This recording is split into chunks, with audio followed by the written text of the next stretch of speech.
नमस्कार, मैं सुधीर चौधरी और आप देख रहे हैं संपन्न भारत। तो चलिए जानते हैं देश विदेश की तमाम बड़ी खबरें सिर्फ 5 मिनट में। इससे पहले आप हमें कमेंट में जरूर बताएं कि आप यह वीडियो कहां से देख रहे हैं। अगर आपने अभी तक इस वीडियो को लाइक नहीं किया है तो इसे लाइक करें और साथ ही चैनल को सब्सक्राइब करना बिल्कुल ना भूलें। आगे की खबर हमारे वरिष्ठ पत्रकार आर चौधरी जी सर देंगे।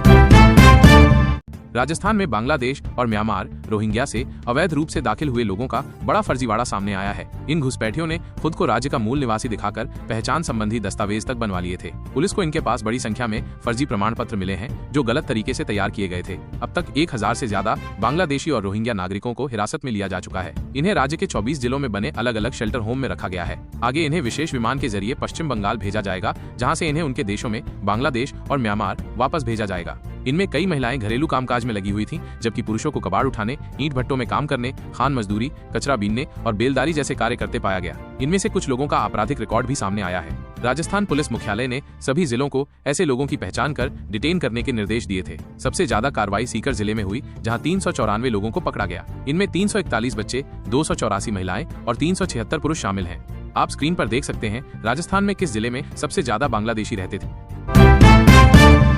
अमेरिका के राष्ट्रपति डोनाल्ड ट्रंप ने एक बार फिर दावा किया है कि उन्होंने भारत और पाकिस्तान के बीच युद्ध रोकने में बड़ी भूमिका निभाई थी। उन्होंने कहा कि दोनों देशों के बीच तनाव इतना बढ़ गया था कि वे परमाणु जंग के बहुत करीब पहुंच गए थे। अमेरिकी राष्ट्रपति डोनाल्ड ट्रंप ने फॉक्स न्यूज को दिए इंटरव्यू में चौंकाने वाले बयान दिए। उन्होंने कहा कि एक समय हालात इतने बिगड़ गए थे कि अगला कदम एन वर्ड हो सकता था, यानी न्यूक्लियर वॉर, परमाणु युद्ध।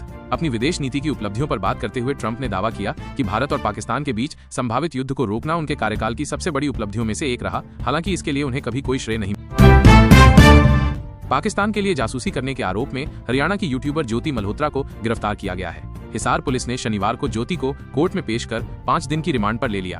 पिछले एक हफ्ते में ज्योति के अलावा हरियाणा से 3 और पंजाब से 3 पाकिस्तानी जासूस अरेस्ट किए। हाँ दोस्तों, आप हमारा वीडियो कहां से देख रहे हैं कमेंट करके जरूर बताएं। जो भाई वीडियो पर लगातार अच्छा सा कमेंट करता है तो उसको 1 माह के बाद सम्मानित के साथ इनाम दिया जाएगा।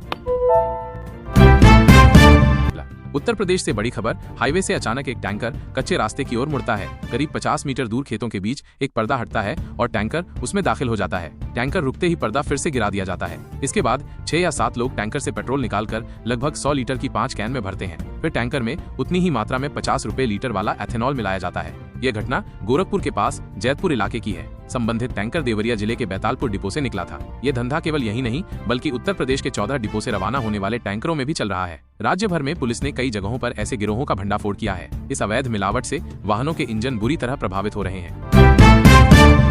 सुप्रीम कोर्ट में मध्य प्रदेश सरकार के मंत्री विजय शाह की याचिका पर अब 19 मई को सुनवाई होगी। इस बीच सबसे बड़ा सवाल ये उठ खड़ा हुआ है कि क्या एमपी पुलिस उन्हें देश की एकता और अखंडता को नुकसान पहुंचाने के आरोप में गिरफ्तार करेगी। कानून विशेषज्ञों का मानना है कि जिन धाराओं के तहत ये मामला दर्ज किया गया है वे गंभीर प्रकृति की हैं और ऐसे मामलों में गिरफ्तारी आमतौर पर अनिवार्य मानी जाती है।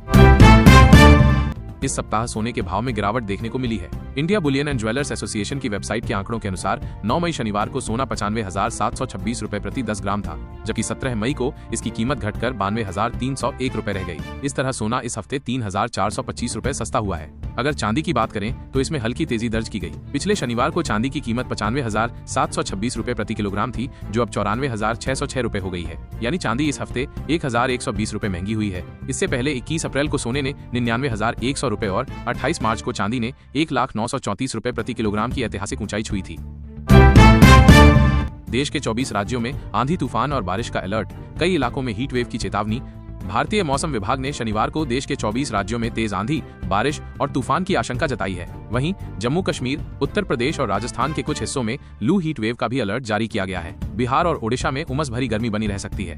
ओडिशा में तेज बारिश और गर्मी ने कहर बरपाया। राज्य के 7 जिलों में आंधी और बिजली गिरने की चेतावनी पहले ही जारी थी। अधिकतर लोग बिजली गिरने के वक्त खुले स्थानों पर मौजूद थे, जिससे कुछ अन्य लोग भी झुलस गए। राजस्थान में भीषण गर्मी का दौर जारी है। कई शहरों का तापमान 44 डिग्री सेल्सियस से ऊपर दर्ज किया गया। सबसे गर्म श्रीगंगानगर रहा, जहां पारा 45.9 डिग्री सेल्सियस तक पहुंच गया। मौसम विभाग ने चेतावनी दी है कि अगले 3-4 दिन तक इसी तरह की गर्मी बनी रह सकती है। जोधपुर और बीकानेर क्षेत्रों में धूल भरी आंधी की संभावना भी जताई गई है। मध्य प्रदेश में आंधी बारिश और लू का डबल अलर्ट। एमपी में अगले 4 दिन यानी 20 मई तक आंधी बारिश और गर्म हवाओं का असर बने रहने का अनुमान है। शुक्रवार को ग्वालियर, खजुराहो और नौगांव में पारा 45 डिग्री सेल्सियस के पार पहुंचा। आज प्रदेश के 39 शहरों में आंधी बारिश की चेतावनी दी गई है।